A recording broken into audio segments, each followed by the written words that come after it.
Hi, everyone. Welcome to our webinar today. My name is Carrie Lynn, and I'm a knowledge translator with SIPCERT. First, I would like to acknowledge the land on which this webinar is being hosted.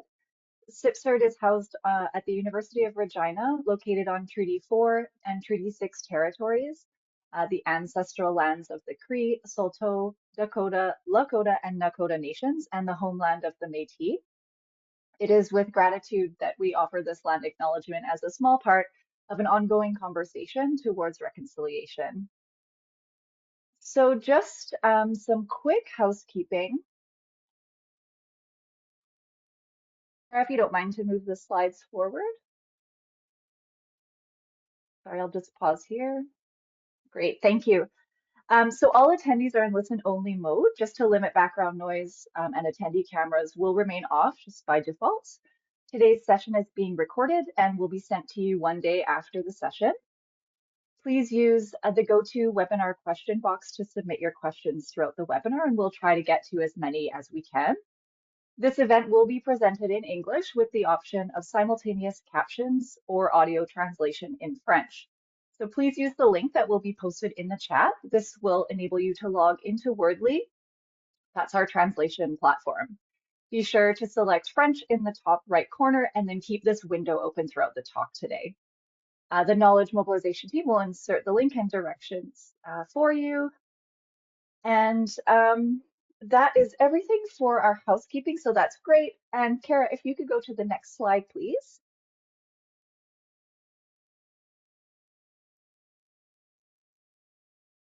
So I'm very pleased to introduce our hosts today. We've got Lisa Delaney and Heidi Cram for you with the Family Matters Research Group. And I will hand it over now to Lisa.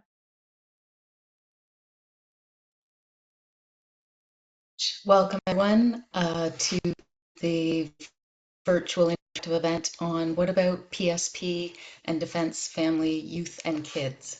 I'm thrilled to have our panelists here today. We've had 8 virtual events since 2022 focused on families and those who serve and support them. And on every post-event survey, I've had questions about what about the children? What do you know about the youth of these families? And so we hope to answer some of those questions today on what is known.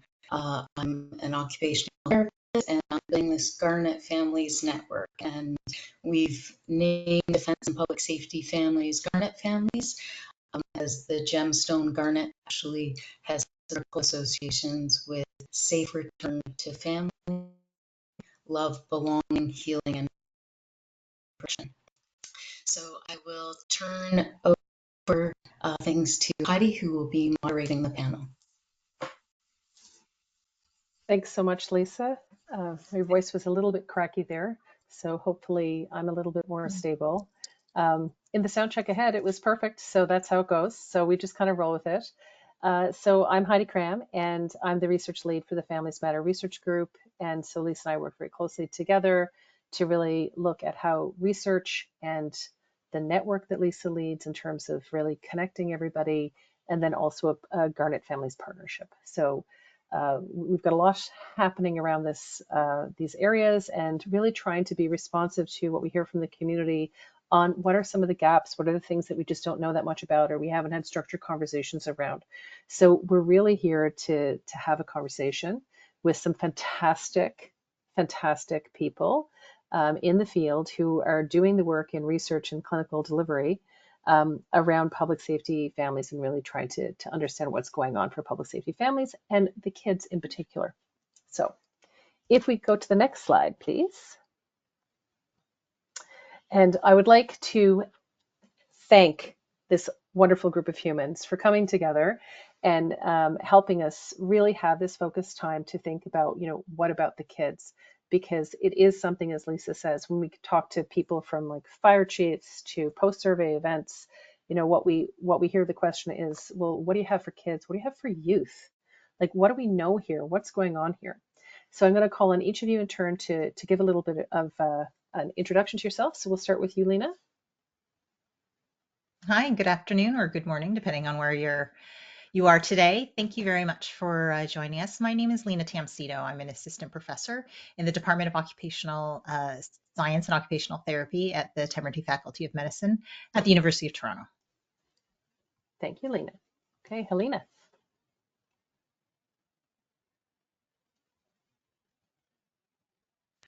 Hello, my name is Helena Horlock. I am with Wounded Warriors Canada, and I'm the program director of the Warrior Kids program.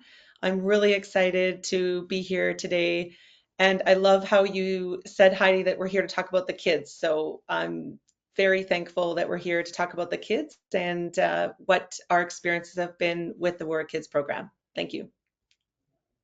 Okay, Jairus. Hi, everyone. I am Jairus Popik, and I am also the other Warrior Kids program director alongside Helena with Wounded Warriors Canada. And yes, we are excited um, very much to be here and to be included in this conversation about kids and youth across Canada and what is available for them. So thank you for having us. Thank you. Okay, Natalie, over to you. Hi, everyone. Thank you for being here today. My name's Natalie Reed. I'm the director of the Child Trauma Research Center at the University of Regina, and I'm an assistant professor in the Faculty of Education and Trauma-Informed Education. Okay, so Lena and Lisa and I are all occupational therapists. Helena and Jairus are social workers, and Natalie is an educator. So when we're looking at kids, we're looking at kids in families, in systems, in communities. So we recognize that kids are not these just individuals. Kids happen in a broader kind of set of familial and community relationships. So I think that's also an important kind of perspective for us to consider. So thanks to everyone. Okay, so next slide, please. So this is really when we're thinking about this PSPNET Families, which is something that is a resource that some of us on the call have been really committed to developing. We've done a lot of work trying to get the word out for PSPNET Families as a resource, but invariably the question is, okay, but what do we know about what is there for the children? Because PSPNET Families is really geared towards what adults and families need. So some of it may be including parenting, but it's not really about what children need. And so we recognize that there are a lot of things that are happening, but we have so much more to be able to connect people to. Often, when people say, well, what's going on for kids? We're like, well, Warrior Kids, like that's where we can identify as a very clear resource that people can go to and understand better. While PSPNet Families has been geared towards public safety, really a lot of what we're doing, especially within Garnet, is looking at the similarities across military, veterans, and public safety families so that we recognize that there's a shared constellation of dimensions that these families all experience. They all experience risk. They all navigate complex identities, often feeling out of sync with their community. They have really challenging and dynamic sets of logistics. And then there are the consequences of mobility that can disrupt children's education, can disrupt spousal employment, and also the inability to move depending upon your jurisdiction. So those things together really combine for this Garnet family's lifestyle. So if you happen to be joining us from a military or veteran family, we think about how these things play out for all Garnet families. Okay, so I think we can stop sharing now, Kara, for a little bit and dig into our conversation. So why don't we start with Helena? So if we think about, what do we know about Garnet kids and youth? What do you know from your practice, from your work?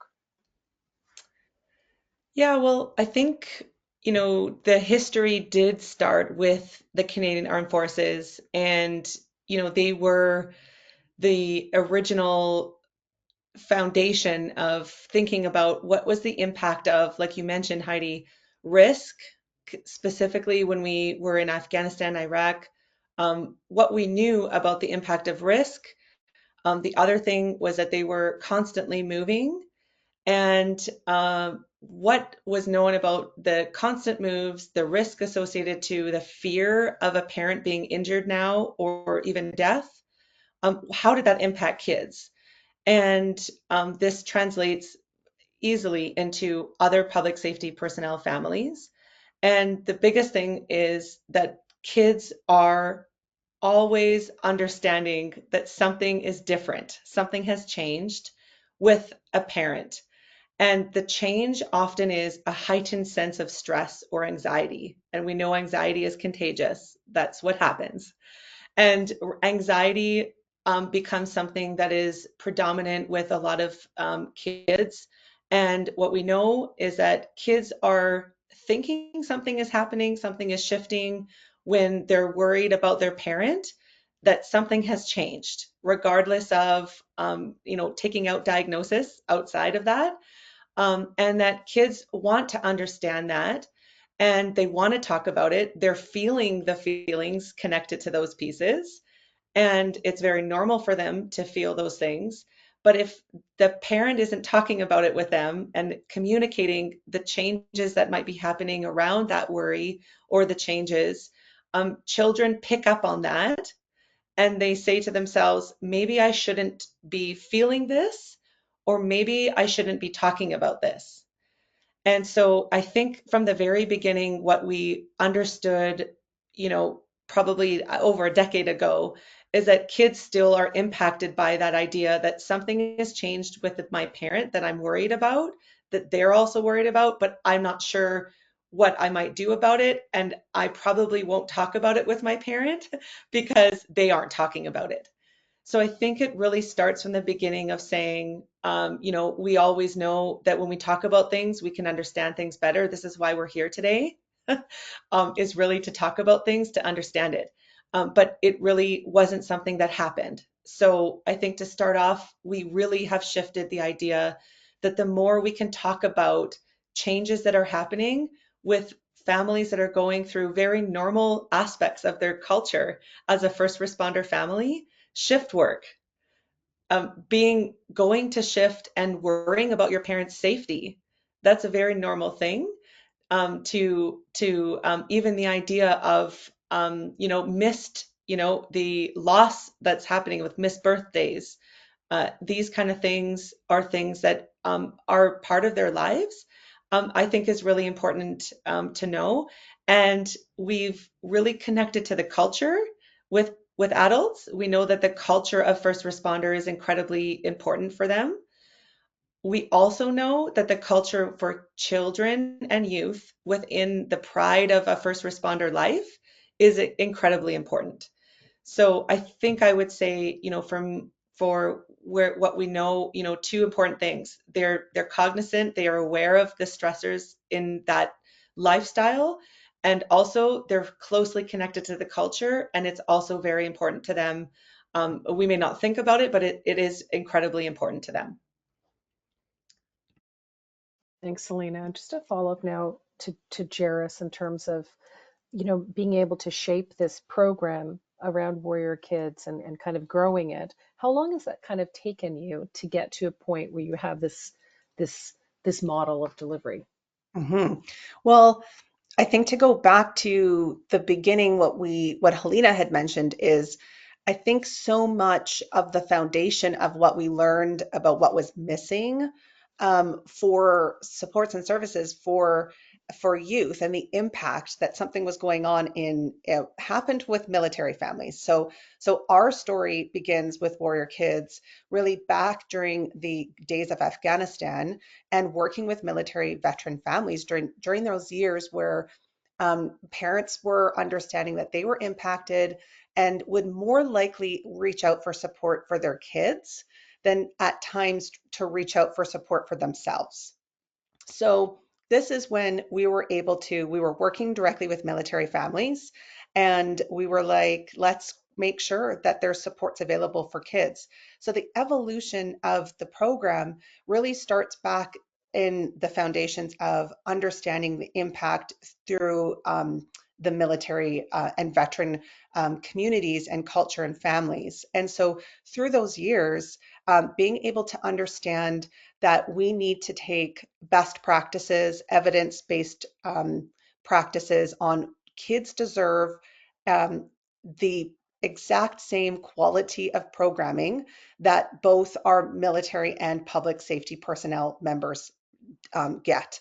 And so that was important to us as well, to ensure that every part of the program is designed with intentionality around what specifically are kids going to be able to even digest. What adults can digest and what kids can digest are two completely different things.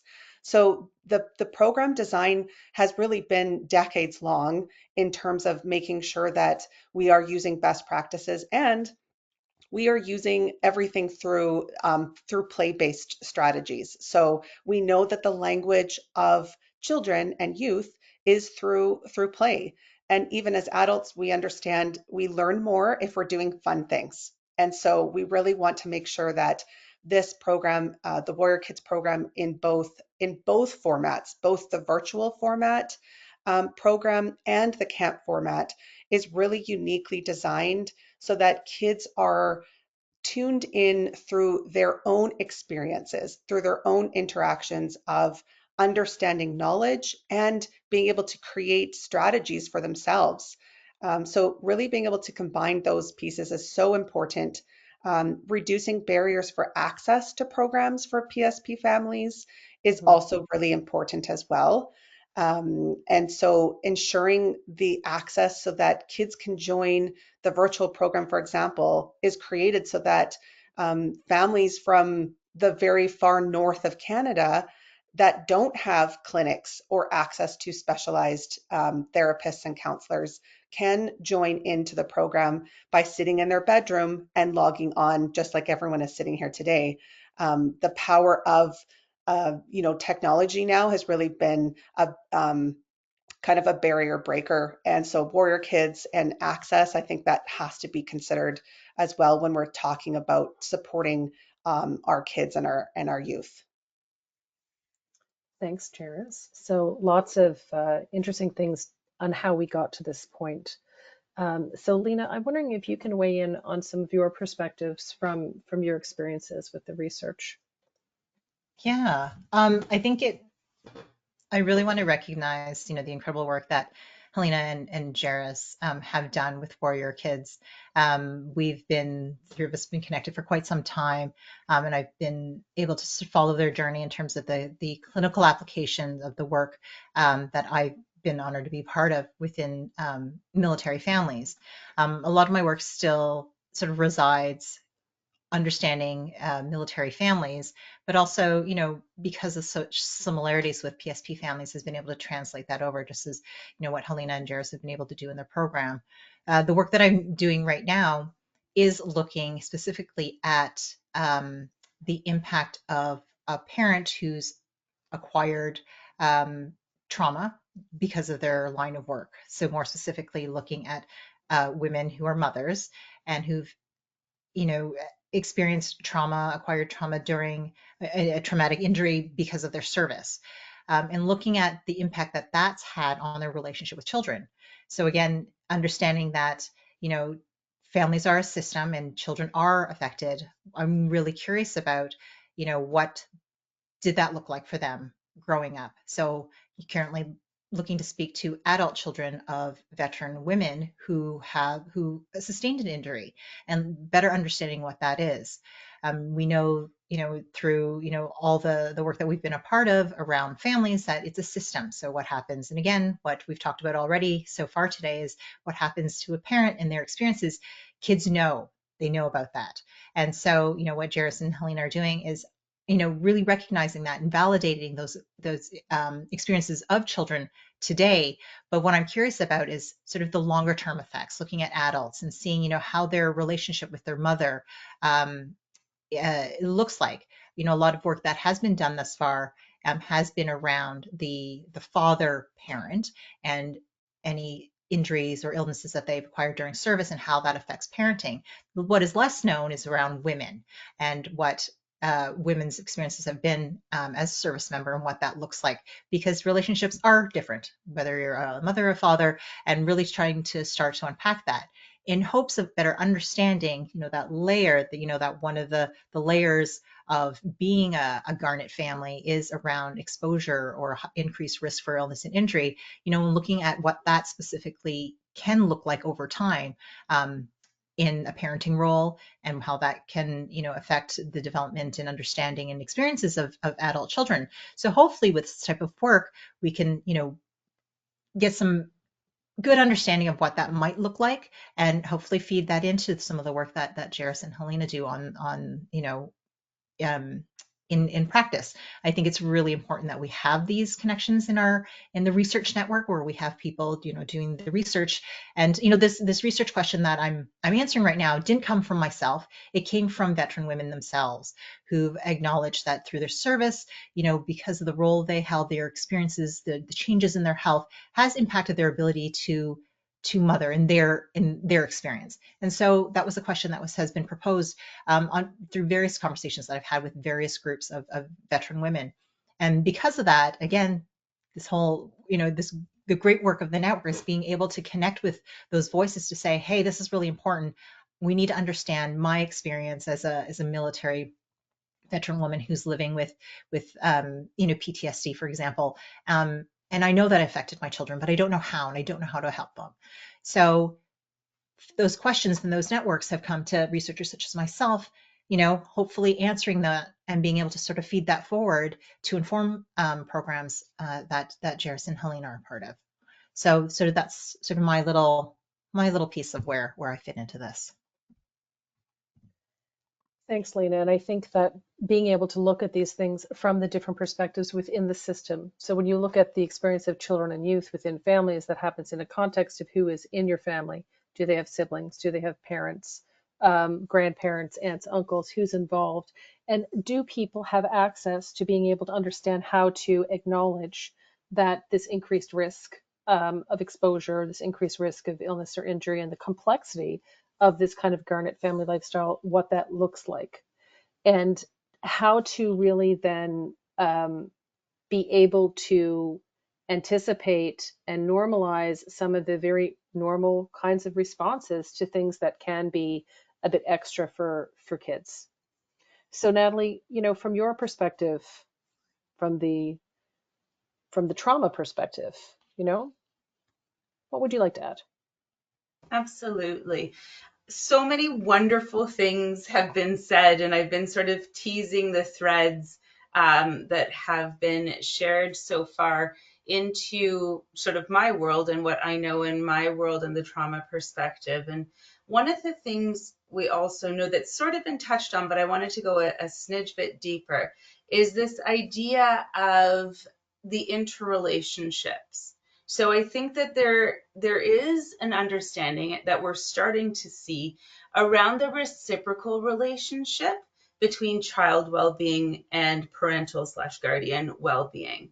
And so it's not unidirectional, but more of a cycle or a circle where, if I have a young person in my life who is struggling, that affects my well-being, and then it affects possibly my performance at work, and then that then affects the young person, who then feels guilty, who then and you can see it moving around and around. And so when we think about trauma and we think about the repeated exposures that both defense and public safety personnel have to potentially traumatic events, the reactions in those moments, the way that trauma manifests itself in places other than the school places and the workplaces, but there too, can often shape relationships in really difficult ways, right? And so just like Lena was saying about feeling like something's wrong, but then not wanting to share, like I think about the youth that I have been so privileged to be alongside, who don't want to share what they're going through in their home places. They don't want to add to the stress because they're worried about the trauma response that it might elicit, and they're worried about adding to the situation. I grew up in a military family, and so a lot of the things that were shared really resonate. And I just think it does warrant taking a moment to acknowledge those additional challenges, like Lena and Helena and Jairus all said, the mobility thing, for certainly there's the social aspect, but there's also the services aspect. So if you're set up in one community with a social worker, a counselor, an educational assistant, those things take a lot of time to establish, right? To apply for, to get set up. Then you move to a new community and you're starting over again. And then by the time they get established again, you're probably posted or moving to another community. So I think that begs some other consideration too, in terms of, from sort of a trauma integrated lens, if we think about like consistency and structure and the choice and control, all as mitigators of trauma, those things really are hindered in defense and in public safety lifestyles. The other thing I wanted to touch upon, or the other thread I wanted to pull forward really quickly, was that complex identity thread. I don't think I am sharing anything untoward when I say that we have friends who are in the police service, and when their children are asked what does their parental person do, they lie, right? Because there's this stigma and this identity piece associated. So they really wrestle with being really proud of their family member who's out serving and protecting, and then the identity stigma of, their friends not wanting to hang out with someone who's a police officer's child. So there are these unique characteristics that all through a trauma integrated lens shape experiences that do lead to what are these perfectly normal and perfectly understandable outcomes. And so I'll end my little piece by saying a lot of times I like to say, because it's simple, but behavior is communication. And so in the education world, where I'm hearing more and more that behavior and regulation are out of control and whatnot, I ask the question, but what is that telling us? Like, what are the behaviors communicating to us and drawing our attention to? And so that's from a trauma lens, that is what I'll offer at this point. Thanks, Natalie. And I think that the interconnection and interdependency that we see within and across these families, as the children and the parents, but you're also in schools, you're in the community. And so the more that we can, identify and anticipate that sometimes people may be struggling because of these things, there are also positives that go along with being in these families. And certainly there's a lot of pride in that service for many families. It can be a little bit delicate at times because of some of the issues that Natalie has raised. So I think that those are important considerations. And it speaks to some of the issues that Helena and Jairus raised as well, around just understand the cultures in which these families are embedded. So, there are things that become part of how these families operate that exist within a broader element of the community. So I think if we can think now, I think we've got a good sense. Does anyone want to add anything in terms of kind of what we know, what we're hearing about defense and public safety kids and youth right now? Natalie? Yes. I'm sorry. I know I just spoke, but I realized that I didn't really speak from my context of schools and at schools, in part of sort of that larger ecosystem of where young people situate themselves. I get to be alongside practicing teachers and administrators all week, every week, in some of the classes that I teach, and the stories that they're bringing forward really are interesting in the sense of writ large. They're not specific to defense and public safety children, but they are talking about this ongoing sort of sense of disconnection and the heightened dysregulation. And one of them said to me something that I thought I would bring here because it's really interesting. They said to me, 10 years ago, we, and I use the we like writ large, seemed to be a bit more conflict averse. Things were about smoothing and figuring out and helping and supporting. And what this educator was telling me was that now what they're seeing on school landscapes is that it seems like people, kids and youth included, are more conflict hungry. They're seeking it out. And so I mean, if you want to look at social media, I think that there's a lot of evidence supportive of that sort of anecdotal assessment. But what they were saying is what's happening then is certain aspects of young people that are easily identifiable are being foregrounded and heightened and targeted.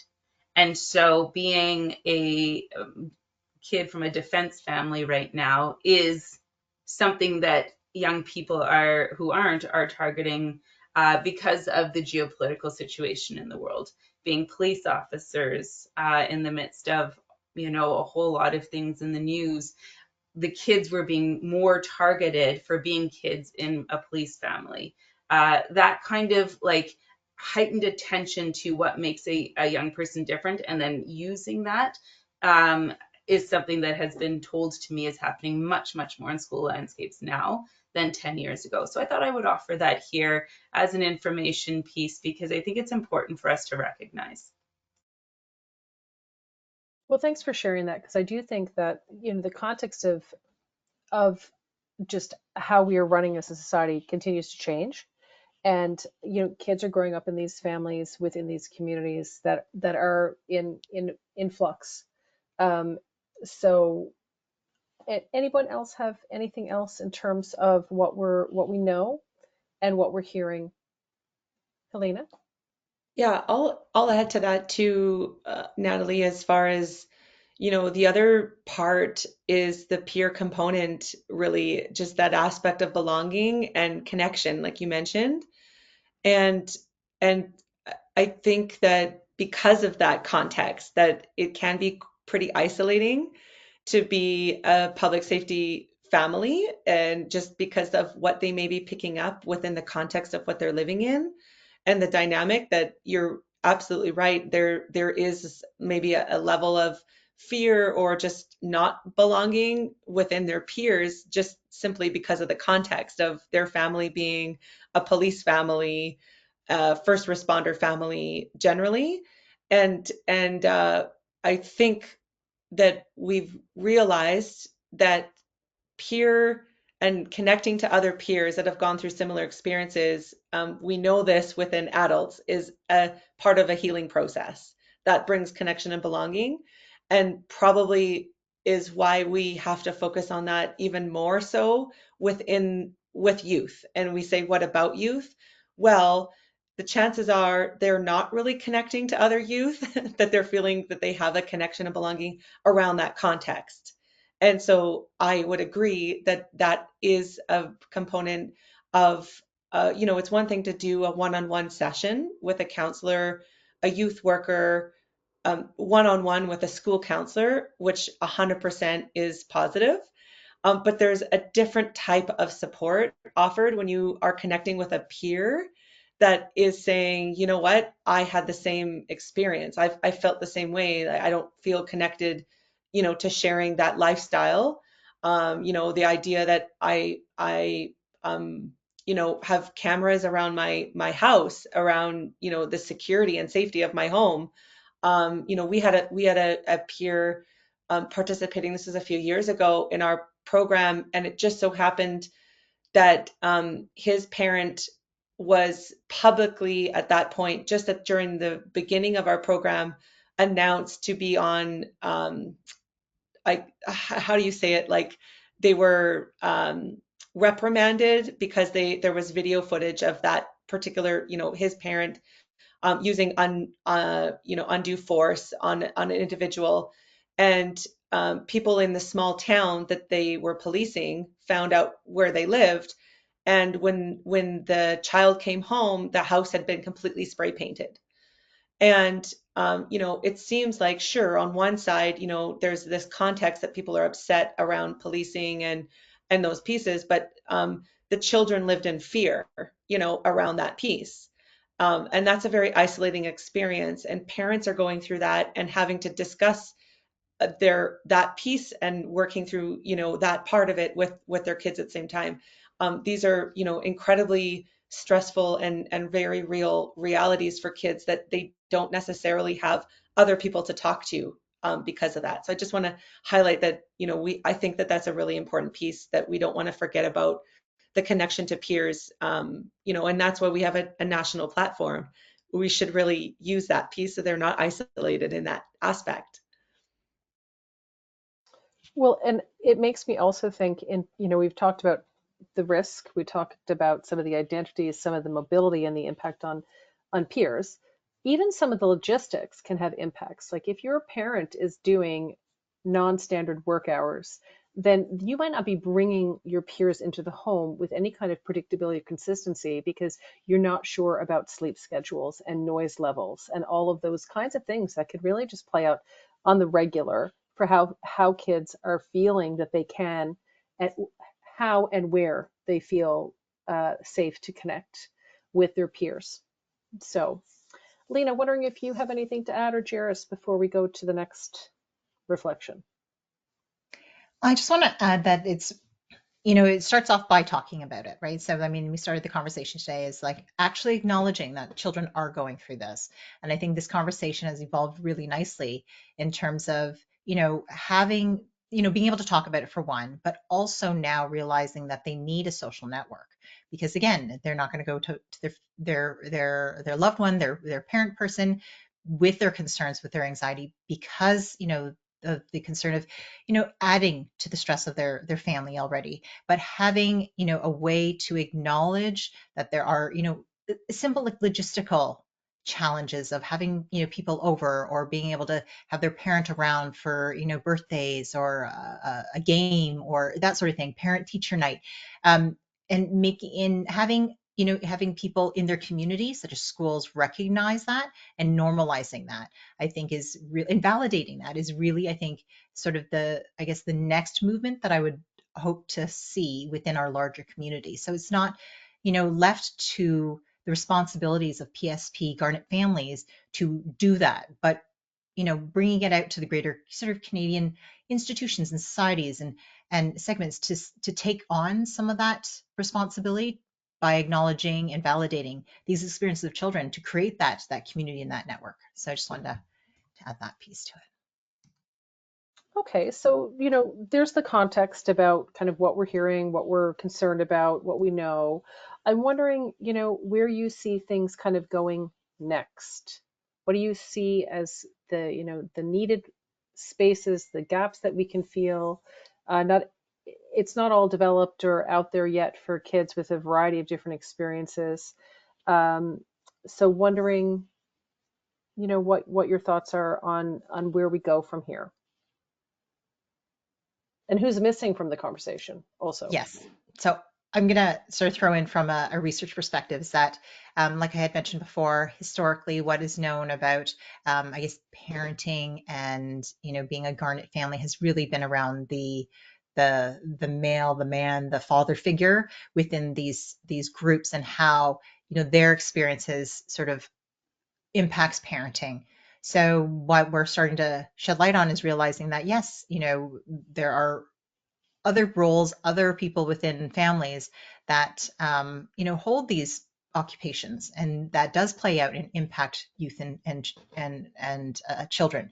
So expanding research to look at other family member roles and not just mother and father, but aunts and uncles, siblings, adult siblings, children, so the children of, so examining parents who have sons and daughters and other younger loved ones who are in these roles, and what does that look like. So really blowing out that that definition of a family, but also understanding having dedicated research on children and youth under those different conditions that we talked about around identity and trauma and risk and mobility and things like that, and looking at how those factors individually affect the health and well-being of children, but also sort of how they come together and play out in their development. Mm-hmm. I think that, as a community, we're trying to incrementally kind of look at better understanding different types of families, different experiences across the lifespan. So Helena, how about you? in terms of next steps? Yeah, I think so. Two things that come to mind right now. The first thing is, we really have to look at youth as being competent and capable of telling us what they need. So we've really shifted and we're doing a great job at it, but I think we really have to continue to understand we're still embedded right now within a very structured organization that, is immersed with, the hierarchical organization structure. And it's very dominant, the dominant culture is directed towards supports to heal that public safety personnel. And a support service for a family member, aka also a child or youth, is an add-on feature. I would love to have us be here in a year or two and we're talking about supports and services that are open and barrier free to youth to access just by them accessing it themselves. So that would be sort of my first thought around that piece of just really thinking of youth as not necessarily, again, what about the parent? What about the caregiver adult? We're just giving them the right to have the mental health and wellness as the virtue of being within a Canadian public safety personnel family. And then attached to that, the second point I think is we really are shifting when we think about youth mental health in Canada. On the one side, we know youth are struggling for sure in mental health in Canada. We know the numbers have come out, statistics have showed us that, with certainly within this last year, as a result of even the pandemic, isolation, just generally they're struggling with their mental health. But I think they're also talking about the idea that we have to do more than just focusing on the D disorder. Mm-hmm. We have to do a better job at creating a mental health discussion. And, Jairus and I talk about it as mental health literacy, shifting the focus with youth, and we empower them to say, mental health is important to you. And it's obviously important in your family. We know it impacts you. If you have a parent that has an operational stress injury, it's incredibly important. But if we're able to empower youth to shift the conversation to say, the more we understand, there's still a huge stigma around mental health, especially with youth. And I think that would be the other idea of saying, the gap and the way forward is shifting our supports and our services towards, again, mental health literacy and acknowledging what is mental health is a really foundational component of that for youth. And hopefully, that can reduce barriers for them to kind of access supports and services. And, they're completely entitled and empowered to access these supports and offer, the knowledge to them. And knowledge is power. That's, exactly why we're here today. But again, focusing on for youth and how do we get that to youth is kind of the key. That is the gap.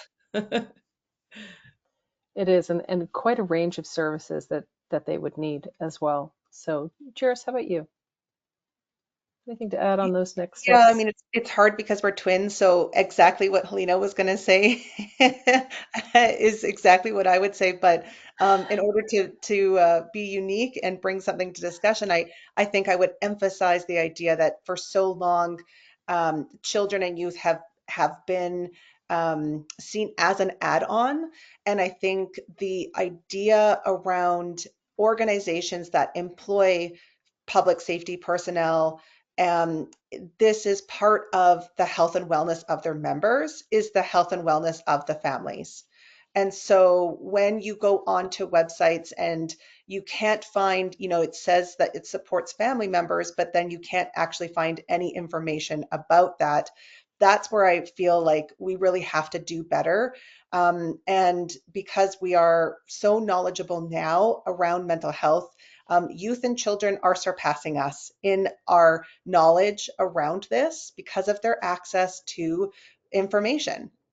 And we really do have to do better for children and youth in terms of being able to provide those services and supports to them. If we're not doing it in a very careful way and the intentional way that we've created these programs, they're going to go out and find it themselves. They have access to find information. And that's what we have also seen as well, is that a lot of the times when youth are feeling disconnected from their family, from the situation, they'll find the information from other areas. And so it really is a really critical area that we really have to put more of an exclamation mark around, is the conversation with children. And it does actually surprise me that Helena and I have been working in this area, providing supports and services to military, veteran, public safety personnel, children and youth for so long. It still is interesting and sometimes disheartening to see the conversations still feel stalled when it comes to what are the actual supports and services available for children and youth, because I think we all know and agree that they are impacted. So now I really think that I would love to see the future with actually putting the pedal down to the metal and just making sure that we can provide the supports and services that they deserve. Thanks very much. Okay, and Natalie, over to you. Visions for the future, next steps. Absolutely. And of course, this is something that is near and dear to my heart, both as having been, a high school teacher forever and now in my current role. So I'm going to echo that kids and youth are perfectly capable in their own right to let us know and to teach us, right? They think big, they think deep, and they have maybe not the exact words we would use, but they have the words to tell us. And so I really agree that for youth, by youth, going back to that kind of peer support, belonging, knowing that there are other people who are experiencing what you're experiencing is a massive, massive important part of this equation, because a lot of times I don't even know that PSP family members self-identify as a population with kind of different characteristics. So if the adult family members don't, then how do we expect the kids to, right? And we all know developmentally, particularly in the youth stages, they're the only person who has ever felt like this, and so being able to connect them with other in that sort of peer support kind of way, I think is really important through the listening to them. And so what we're hoping to do here as we move forward is to draw on what we've learned from PSPNET Families, which is a lot, and to fill that child and youth gap kind of in two ways. What I would love to do is to really think about a spectrum of support, right? So what Helena was talking about mental health literacy really works on that upstream prevention side, right? Like if you know the things and you understand and you have practices that you can put into your life making from the time that you're little, then we're working on that upstream side, and then all the way through to more downstream supports and programs and services and interventions. I think thinking about the spectrum really is something that I'm deeply committed to, and thinking with children and youth in the sort of upstream way of what can sort of build those healthy relationships and build a healthy relationship with self and others in connection, so that their mental health is strengthened in the midst of their life making. So that's part A. Part B of what I would like to focus on in moving forward too is the awareness piece. And I'm going to talk about it from my own context. As a teacher, we were pretty aware, that the newcomer children and youth in our schools needed specific kind of supports and connections and interventions, sometimes language, sometimes food, sometimes community. But I think that I know I can say very honestly, I probably wouldn't have thought about public safety and defense kids any differently if I hadn't been one. And many teachers aren't, right? And so when you think about first days of school and you think about those kinds of things, I was very attuned, but I'm not sure a lot of my colleagues were. And then when you think about school-based counselors, whether they're psychologists or counselors, I've heard stories of counselors having a defense or public safety kid come chat with them and the counselor breaking down crying because of the stories that the kid was telling them. And I think it's because they're not aware of some of these things that we've been talking about today. So they don't quite know how to respond in ways that are maybe supportive of those unique experiences that DPS kids are bringing with them. So, sorry, moving forward. I love this upstream barrier-free access to mental health literacy arm. And then I also think there's a, hey, adults who are in kids' lives, you need also literacy on what these kids are bringing to the table. So that's my hopeful forward-looking plan. Well, I think that, all of these things become more and more possible the more we have these conversations and the more we make these connections. Certainly, there have been a couple of questions come through, one of which is related to inquiring about military kids and grief. And just wondering if people are aware of anything that is specific around grief and loss for kids in these communities.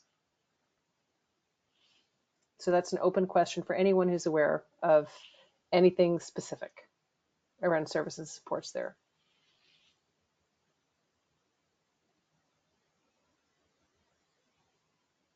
That says a lot.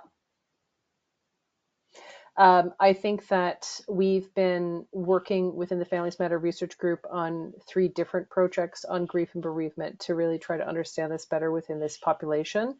We're also looking a lot at suicidality within these families and what that looks like. So, there's a lot of things that are happening from the research perspective that are not yet quite visible because they're in motion. So if you have queries about what do you know about this, what do you know about that, please reach out. Families@queensu.ca will get you connected in. Lisa's out there meeting a million different people, or thousands of new people every year, making these connections and learning about services and supports that are out there. And we as researchers take that to heart, and we then look to see how we can better inform the work that we are doing to make sure that we are getting at some of these very important situations that have not yet been acknowledged, recognized through either research or services. And I think, Jairus, like you had mentioned about that focus, and maybe Helena as well, that focus like on the person, not on the kids. And so we know that there are some grief and bereavement services within this community for, like through Wounded Warriors, just the Surviving Families program. And that started with surviving spouse, and then they evolved it to be more inclusive, but it still is focused on adults within that experience, not youth. So how do we think about where these needs are? So someone else talks about virtual hospice. Kidsgrief.ca is having very good resources. So certainly we try to feature some of these topics.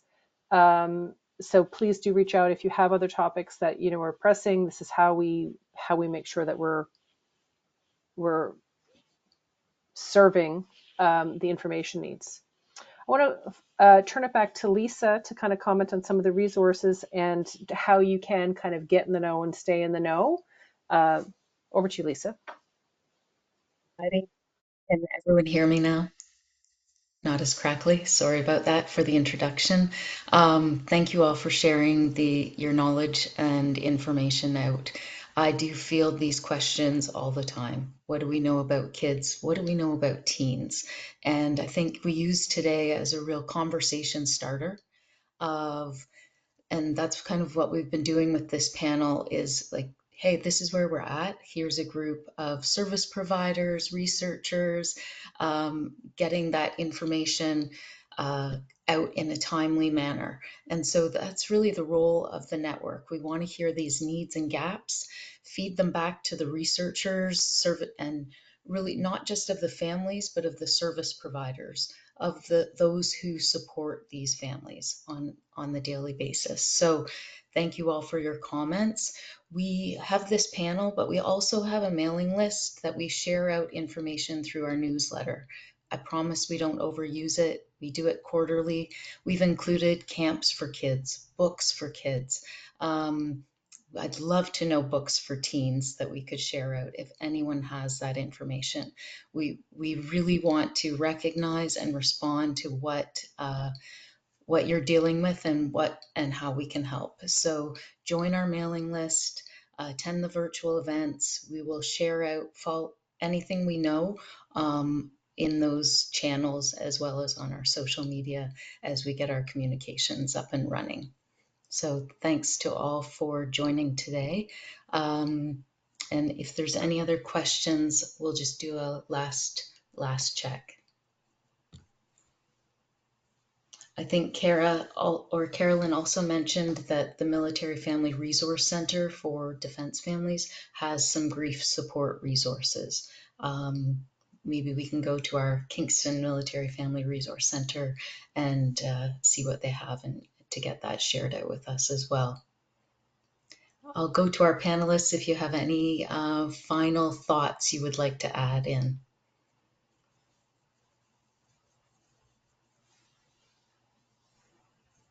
I was just going to say, if anybody has their phone, to please use this link tree on this slide. Oh, the slide just went away. But the slide I was just talking about, Kara, could you put the slide back up?